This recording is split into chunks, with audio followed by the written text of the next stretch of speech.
That kid, that kid's wicked. Absolutely wicked. Alright, Discord is on. We are live with the Shaman. Good morning, good afternoon, good evening, depending on what part of the world you are watching from. Welcome to those of you that watch our pre-recorded broadcast. And I gotta get all of my knobs twisted and buttons flipped. What are we doing? Knob twisting, yeah. Oi. Oi. I would say be nice, but that doesn't exist. Nope. Right, okay. Welcome to Live with the Shaman. I must, of course, put forth the disclaimer that this is a adult channel, and because we upload to YouTube and a few other architectures, I have to announce at the beginning of the video that we are an adult channel. Our topics, if adults want their kids to listen to them, I think they might be helpful. Be nice doesn't exist. Yes, you have a point. Alright, so our topic for today, oh, by the way, don't forget the Discord, the never expiring Discord invite in the description of our channel. If you have vocal input and you don't like having to type all the time, by all means, click it and load it, as it were. So our topic today is the fragile mind. Well, we can make light of it, for sure. But, yeah, we can make light of it for sure. But it is actually a very serious topic. And shamans, wow.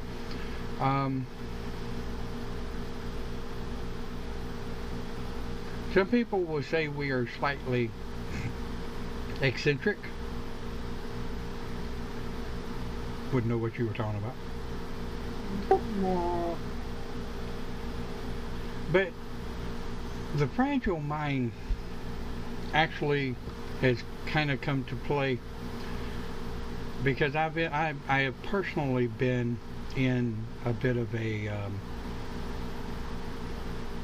squirrel cage as of late, with having to readjust my work ethic, my thought processes at work, and you know, in home and everything else. It's almost starting to build a dual personality, if you were. My personality of who I am on a daily basis, what I stand for, my ethic, my honor, and my foundation that I live on. And then the corporate ethics, honor, and the foundation in which you have to be. So that begins to play on the fragile mind. And let's talk a little bit about where that comes from. The human brain is an absolutely wonderful device. It is still, even today in 2019, it is still the strongest, fastest computer there is. However, in retrospect, the human mind is also one of the most fouled computers there could ever be. We are governed by fear. The human mind is relatively easily controlled by anxieties, by abuses of one kind or another.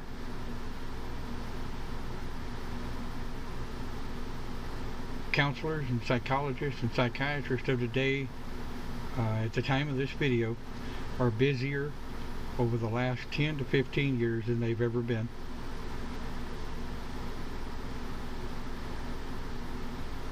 You could call it diet, what we're eating.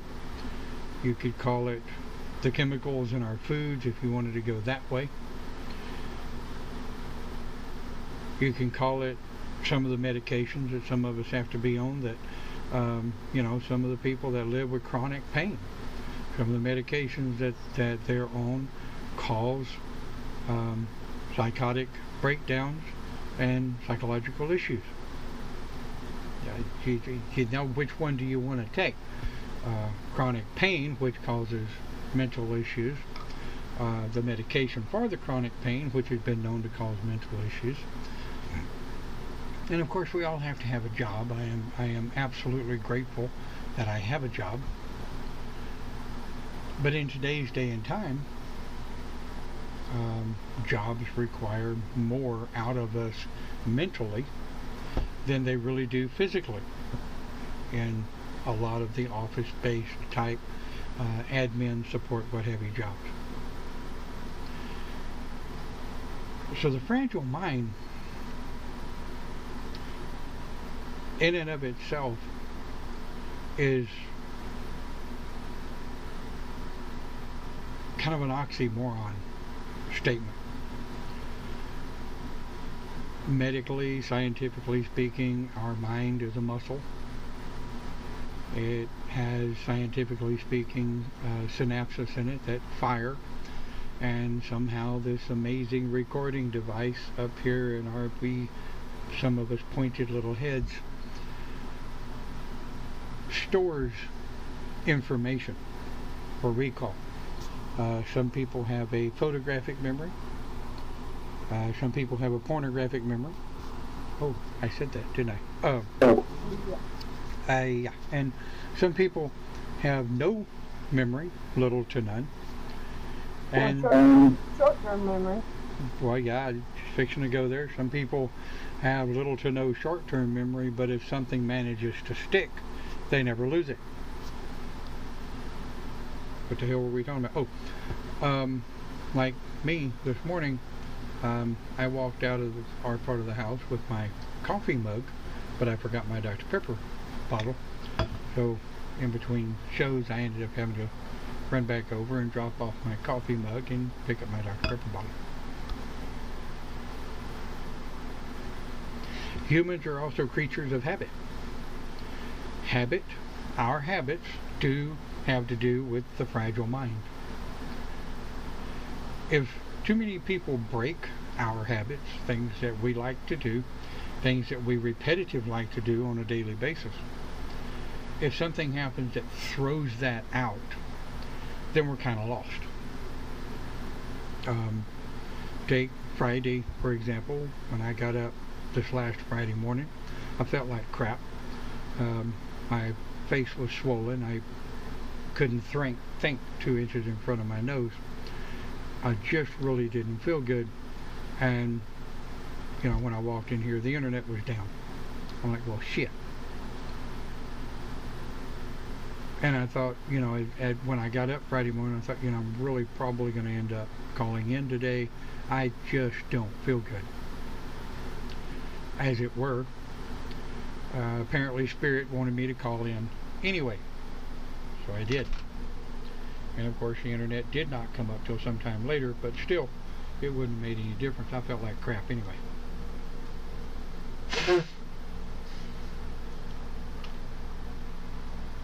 Could it be because I was out of folic acid? Who the hell knows? Could it be because I'm out of primatine? Who the hell knows?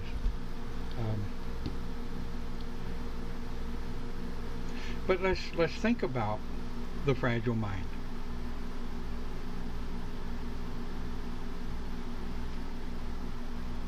Back in the Middle Ages, abuse was highly commonplace.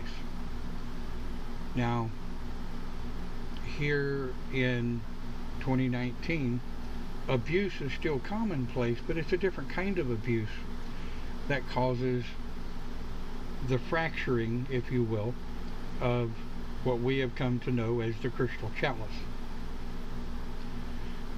Now, let's think about the Chrystal Chalice for a minute.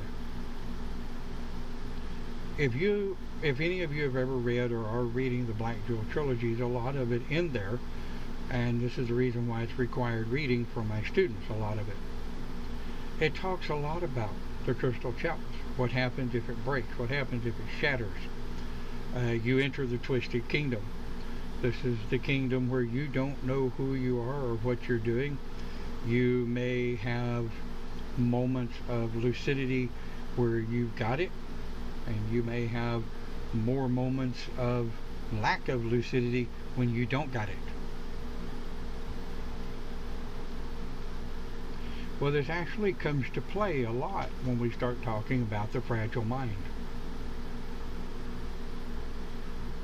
Humans, for the most part, are relatively easily programmed.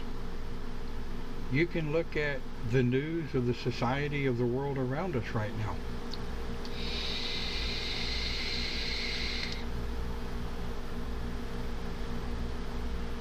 We take a look at religious societies who have been programming religious philosophy of one kind or another into people 2,500, 3,000, 4,000 years. Good morning, Sabrina. And good morning, Debbie, Dave, Nicole, Clint, if you're still on, and Cindy. And anybody else? I think Clint's traveling, but he's there listening. Got it.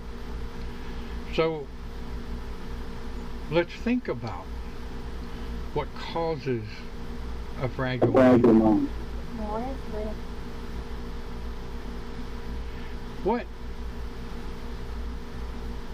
Let's get a little input from our panel this morning. What are your thoughts that cause or causes a fragile mind? It could be anything from relationships to stress to physical. Any of those can make a fragile mind. You can't deal with it.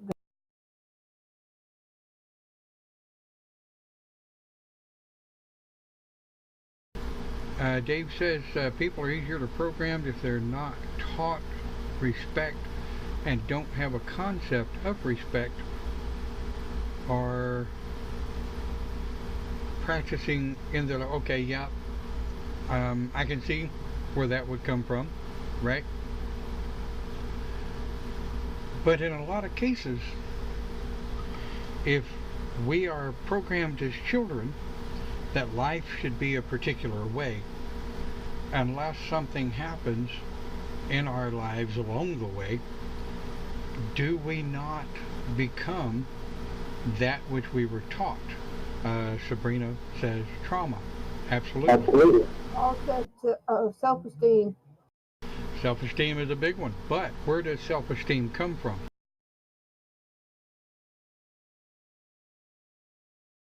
Self or upbringing.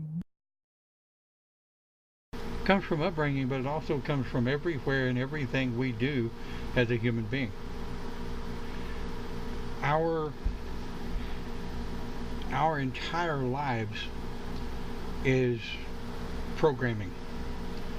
We get programmed by society on a daily basis. We get programmed by the news that we watch. We get programmed by the drama, if you will, or the hearsay of others. I mean, I know a couple of people in our group who has been guilty of sharing and posting things without seriously reading or researching what it is they're sharing or posting, and come to find out they're actually sharing and posting bullshit and drama. Fake news, as it were. Blech. I love you. But we become a part of our environment. Environmental programming has been studied profusely since the 60s. There are daily environmental studies that I watch a lot on YouTube, just simply because I'm very interested as a shaman in the environmental study, environmental programming, environmental abuse, the abuses of a lot of different types of jobs today. But how do we, and herein lies probably a very interesting question, for which there may or may not be an answer, or my answer may be different than someone else's. How can we help someone who has been thrown into, fallen into, or reached the Twisted Kingdom? Any input?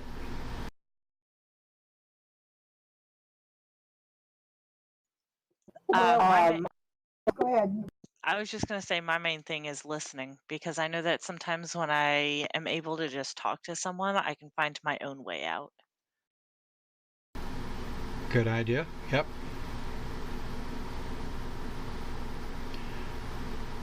See if any stress relief can be helped for someone, like the talking to someone, or meditation, yoga. There's all kinds of things out there to help them stress. Very true. I know a lot of people that do yoga that helps with stress relief.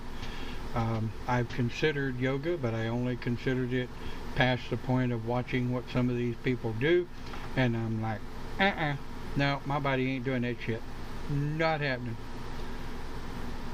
Meditation can help with stress.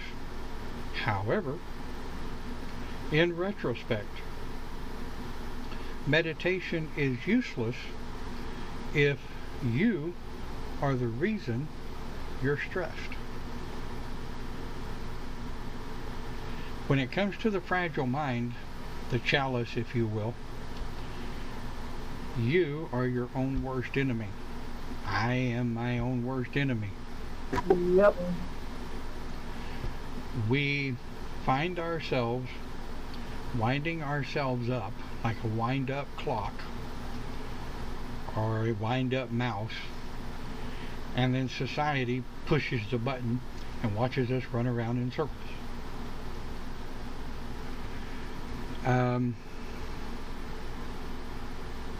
Sabrina says if it's a learned behavior or thought process, then therapy of any kind can help reprogram. Yes, you're absolutely right. And here shortly, those of my students that have come up that have gone through ministry training and studied Texas, now keep in mind we're based in Texas, studied Texas ministry law. I'm going to tell you what one of the laws are a little bit later, if I can remember. You'll all get a giggle out of it. But yes, therapy is good. What is, and let's talk about something seriously, speaking of the fragile mind. What is therapy? I know people who have had had to have shit a lot of therapy, right? I have only been to therapy once. It was an interesting event. It did help. The position I was in 08, I had to seek outside help, and it did help once I found myself in the right mindset. But what is the opinion of those of you that are watching, and those of you who will be watching our pre-recorded broadcast? What are your thoughts of outside therapy? I have seen, hang on just half a second.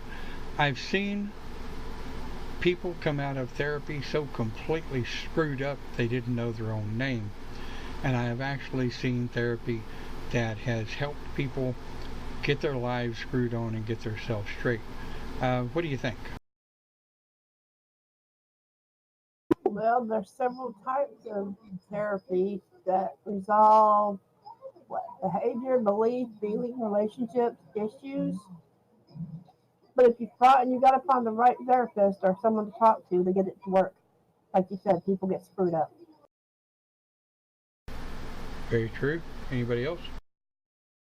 I think that therapy is a long process, whether or not you do it for one session or not, because a lot of therapy is finding the right person that clicks with you. Where I've had therapists where it's like, no, this isn't going to work. And I've had other therapists where I've had to walk away and just been like a little bit sad because it worked so well for me that it was disheartening to let go of the person that kind of understood where I was coming from. I've got a thing here. This is my better half, Paul. Pain management has to let us make sure our psychological being is good. So we have to go see a therapist to get cleared to take the opiate or whatever pain. Right. And Sabrina says it's learning how to cope with issues and control impulse thinking. Now, I absolutely agree with what you guys are saying, because when human beings are programmed, and Sabrina and Nicole both said the same thing, if you can find someone that you click with, someone that is willing to listen to your inconsistencies, your ideologies, your philosophies, and herein lies kind of a point that I'm going to make here in a minute. Does your religious architecture dictate whether or not you will click with a particular therapist? And let's think about that before we jump on it. But when we're talking about, and this is a shaman channel, so I'm going to kind of come at this from a shaman philosophy. One of our primary jobs as a shaman is not to be a degreed psychiatrist, counselor, or psychologist.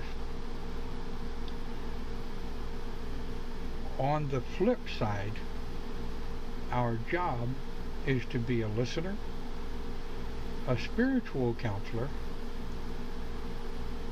and understand when to ask what questions. Any counselor will tell you timing is everything, right? And the few counselors that I have talked to through the years, their first question is, what has mom and dad done to upset you?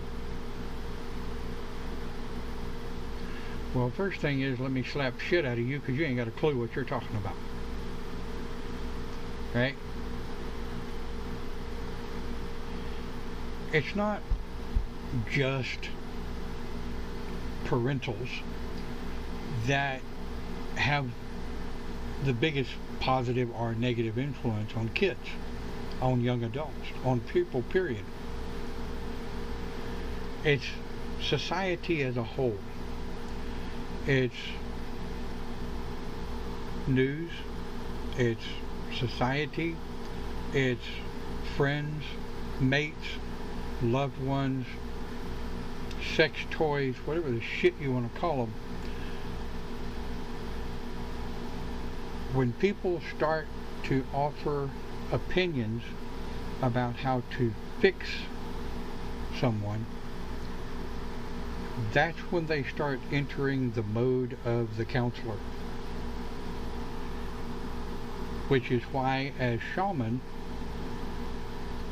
unless somebody says, what do you think I can do to fix this situation, or to fix my mental issue, I am always mindful to remember that I'm not qualified according to law to say, I think you should bang, bang, bang, bang. I am qualified to say, well, what do you think about this, this, and that? Sadly, in today's day and time, people are sue happy.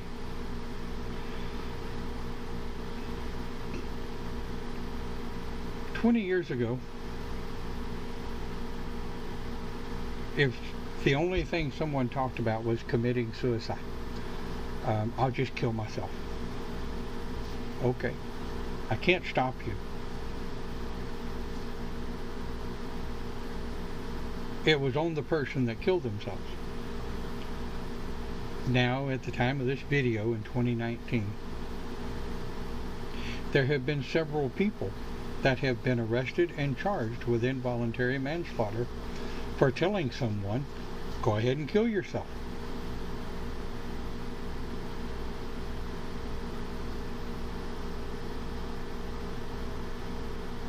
Well, you know, that kind of plays with the fragile mind.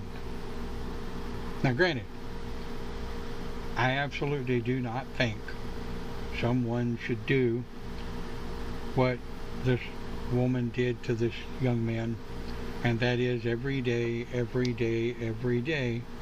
she was texting him and calling him and telling him, kill yourself. Nobody gives a shit.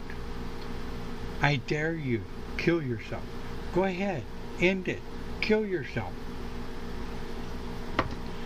Well, again, the fragile mind, when you take someone that is already unstable and someone that they care about, someone that they love, or someone that they respect is telling them on a daily basis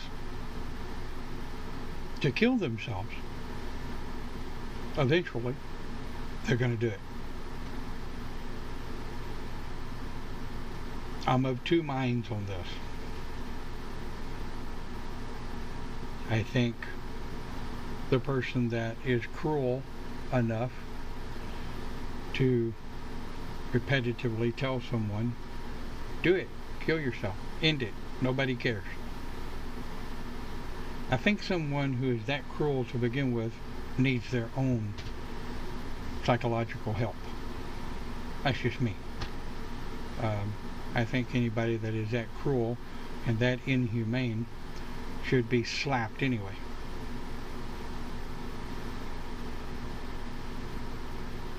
But one of the points I was going to make is, if you study ministry in Texas, there is actually a law that makes it illegal for a minister to deprogram someone in ministry.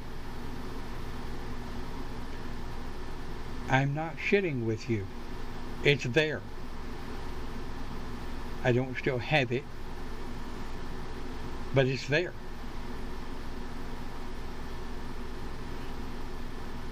Well, that in and of itself completely negates the ability of any minister to minister to anybody. It also negates the ability of any shaman to be able to work with anybody, because one of our jobs is to help people deprogram from the crap that has got them down to begin with.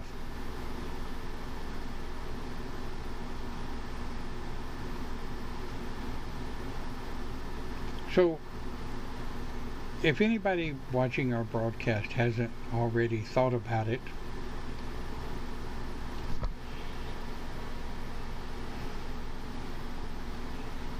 what is the magic answer? Or is there a magic answer to help someone with a fragile mind who has entered the twisted kingdom? Anybody got any insight on that? You can't help someone unless they want to help themselves. Good point. Anybody else? No, I think that That's the best point. You can't help anybody who doesn't want to help themselves. So the thing is if they're coming to you for help, then they're wanting it themselves. And then you have those that come up with but I. The but I syndrome. You know, you have somebody come to you, they're talking to you, and you're giving suggestions or recommendations. Well, you know, what about this? What about that? And they come back with but I. But I can't meditate. So the thing about that opens the path for discussion. If somebody says but and I say, okay, but why? Point, set, match. But why? Can't meditate is setting yourself up to fail before you ever start. Can't heal sets yourself up to fail before you ever start.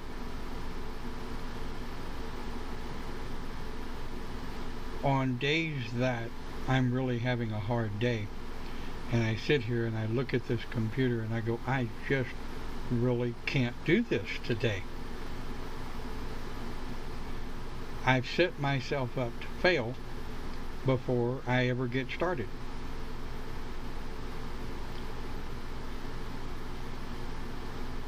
But does not the society in which we live set us up to fail before we ever get started with you can't do this, you can't do that, you can't do this, you can't do that, and if you do this, there's I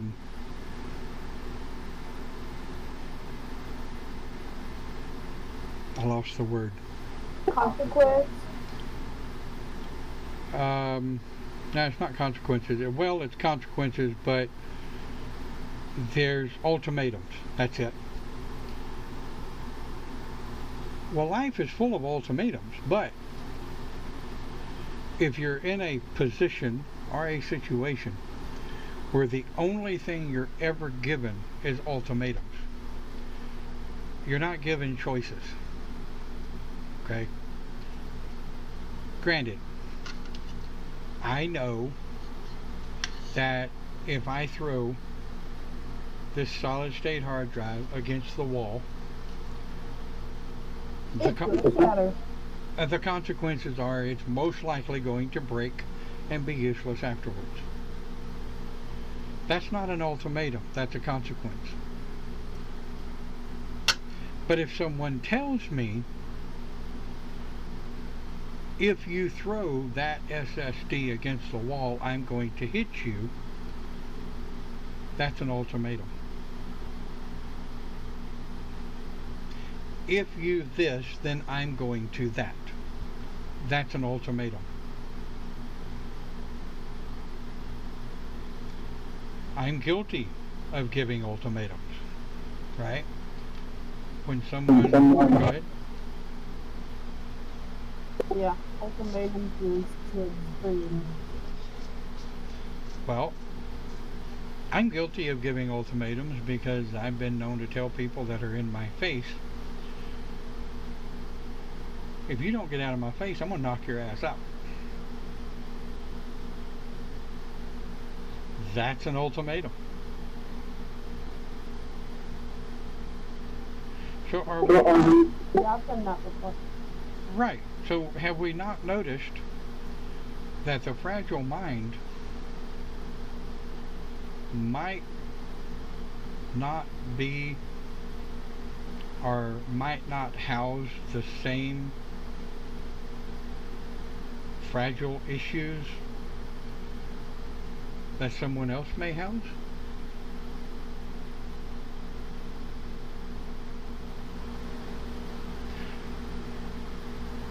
And I think about that because people go through training Let's think about the Navy SEALs and Special Forces. I am aware of some of the training that these people go through. Some of the training I went through when I was younger, a big part of that training in martial arts was for mental stability. Keeping your mind in the right place.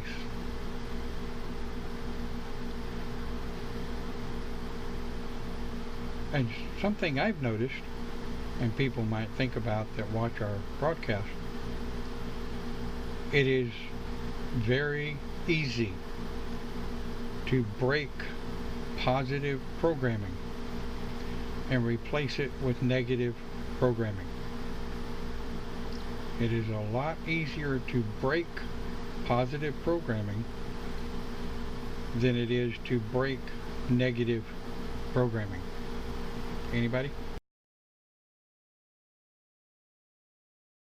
No, I agree. Something about how positive programming, we're more likely to give it up because we're always stuck in the negative.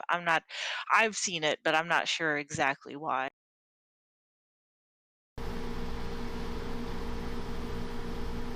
Humans are raised in a situation where well, let's take a newborn, okay? Let's take a newborn. We all know kids can see, feel, and hear the other realms when most of us as adults cannot.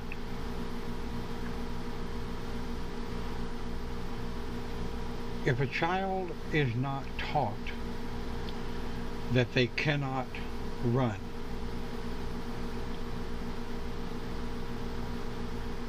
then the possibility of the child growing up to be a very fast runner is already on their side.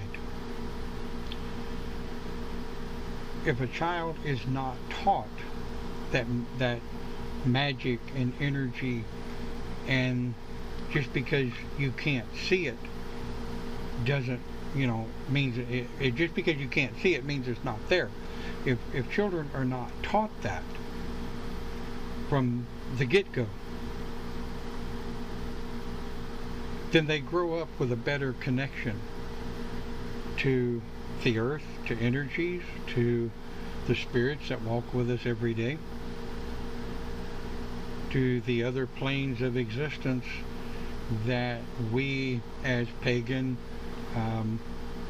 not just shaman, but a lot of the pagan philosophies have had to reteach ourselves are there. The astral, for example. The astral is natural to a young child until it's taught out of them.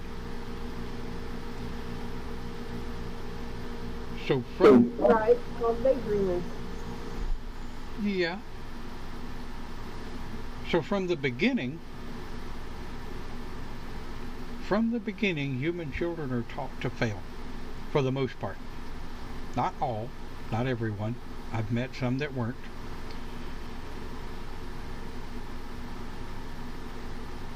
And we had a friend of the HOP some years back that her favorite saying was, "I was never taught that I couldn't."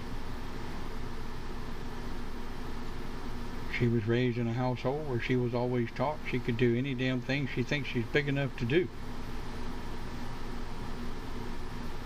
Granted, I've always, and that's kind of the way we're raising our daughter. You can do anything you think you're big enough to do. You need to remember cause and effect. If you hit the tree and you don't do it right, it's going to hurt. If you walk up and you curse somebody and you disrespect them, it's a high possibility there's going to be some kind of retribution. You may get slapped or you may get hit. You may lose a friend. Not there, don't know.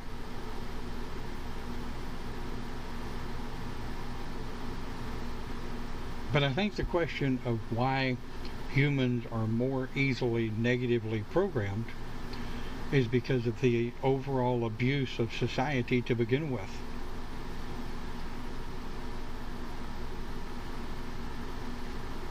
How many of us were ostracized or put away or sent away because we weren't like everyone else?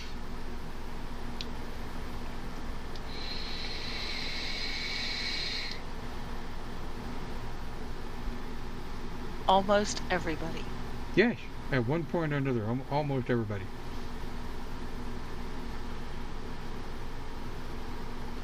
But we're like 40 minutes past the hour, so let's kind of pull down with some positive reinforcement on the fragile mind and the crystal chalice, if you will.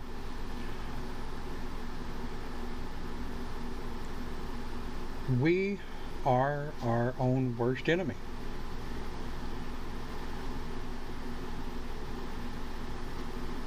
When it comes to judgment of self, again, we are our own worst enemy. Well, the magical question is, how do we break that momentum?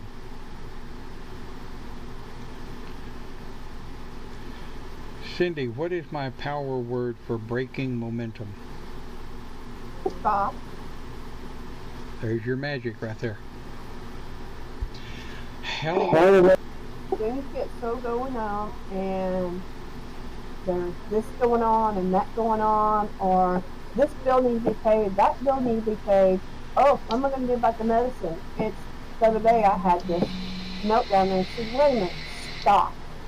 Take a breath, relax the mind, and pick yourself up and keep on going. And let me tell you, anybody that really don't know us that's watching our broadcast, that's the hardest damn thing in the world to do, is to stop. Stop that spiral. Stop that winding of oneself up. Stop that negative influx. And let me tell you, trying to find some point of positive on the head of a needle when everything around you is going to hell in a handbasket is very difficult. It's difficult for me, it's difficult for everybody.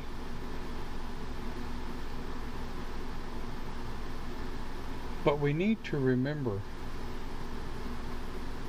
that human beings are very fantastic creatures. I could go down multiple negative roads with that, but why? Let's think about some of the things we're capable of. We build structures to make our lives more comfortable. Okay? We have the brain to rationalize, hypothesize, and theorize how to make tools. I spent most of my years as a mechanic before I ever knew what a computer was. And I've been known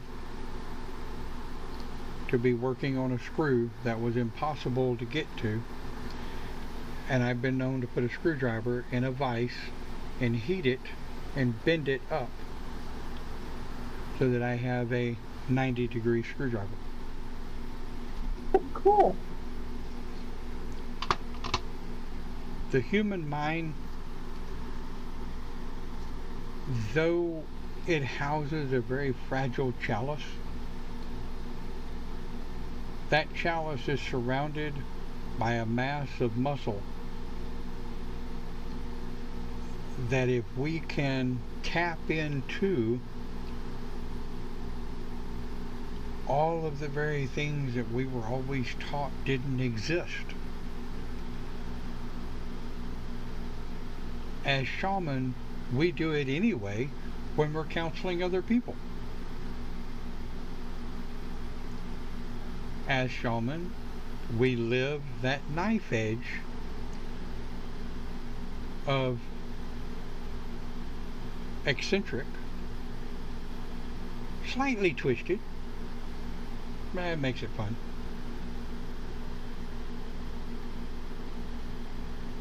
But we can be completely, totally screwed up in our own heads and sit down to listen to someone else or help someone else, and it's like a switch flips and it's like, got it. Now they may be all happy and bugger off, and we help them make their day, and all of our shit comes flowing right back in going, ha ha, I'm still here.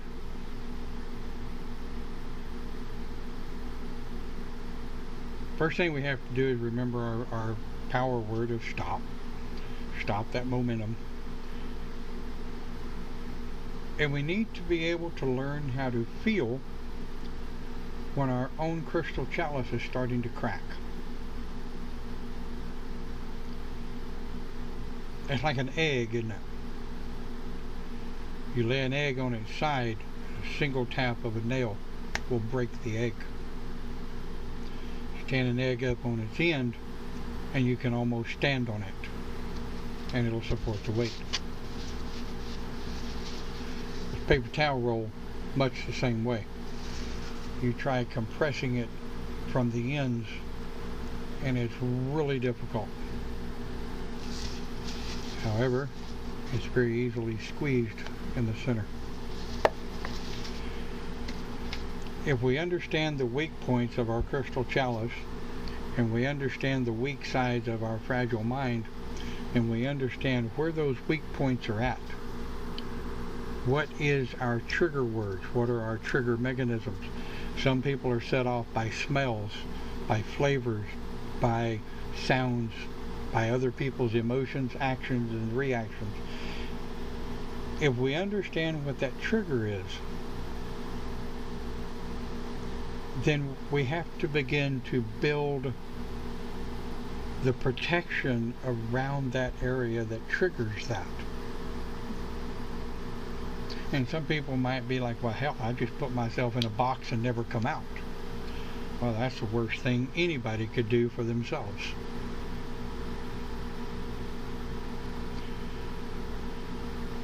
I recommend learn your triggers, learn your weak points, learn the things that set you off, and learn what makes you strong. Most importantly, learn the things that bother you. And that's just my thought. But you know what they say about opinions. They're like assholes. Everybody's got one.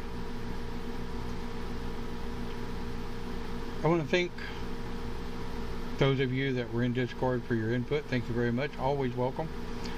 You guys that were able to be in chat for as long as you were. And we look forward to hearing from those of you that watch our pre-recorded broadcast. Your input is very welcome. Your thoughts, your ideas. Anybody have anything before we close off? Thank you, Don. Doing a good job doing all this for everybody. Thank you.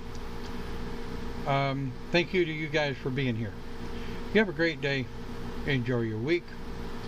And we will see you next time right here on Live with the Shaman. Enjoy your day. Have a great week. We'll see you next time.